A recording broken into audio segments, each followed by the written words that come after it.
Seringkali tanpa kita sadari, hidup kita digerakkan oleh sosok aku yang terus menuntut. Ingin diakui, ingin dimiliki, ingin merasa benar, ingin terlihat lebih dari orang lain. Kita hidup seolah-olah dunia ini berputar hanya untuk memenuhi keinginan aku itu.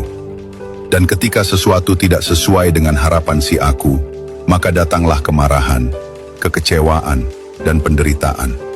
Disinilah letak persoalan yang sering tidak kita sadari.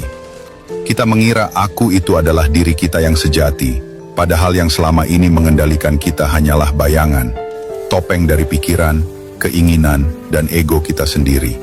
Inilah yang disebut aku palsu. Aku palsu membuat kita hidup dalam ketegangan. Kita menjadi tidak aman, tidak tenang, karena semua hal di luar diri kita terasa seperti ancaman. Kita takut kehilangan pujian, takut hartanya berkurang, takut ditinggalkan, takut kalah, bahkan takut tidak dianggap. Padahal, semua itu tidak akan pernah bisa kita genggam selamanya. Dan hidup dalam ketakutan semacam itu bukanlah hidup yang utuh. Sementara aku sejati, dia tenang. Ia tidak membutuhkan pengakuan, karena ia sudah utuh. Ia tidak harus memiliki, karena ia tidak merasa kekurangan.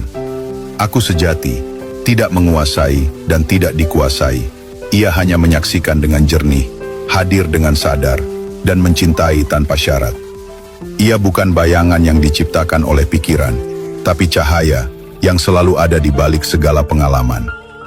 Jika kita terus membiarkan aku palsu yang memimpin hidup kita, maka kita akan terus berada dalam lingkaran reaktif. Marah saat tidak mendapatkan, iri saat orang lain lebih, gelisah saat tidak dianggap.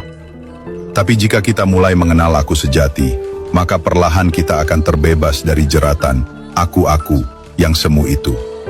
Kita menjadi lebih damai, lebih jernih, lebih merdeka. Jadi, pertanyaannya adalah, siapa yang mengendalikan hidupmu saat ini? Apakah engkau sedang dikendalikan oleh si aku yang penuh tuntutan? Ataukah engkau sudah mulai kembali ke rumah, tempat tenang di dalam dirimu sendiri, di mana aku sejati menanti untuk dikenali?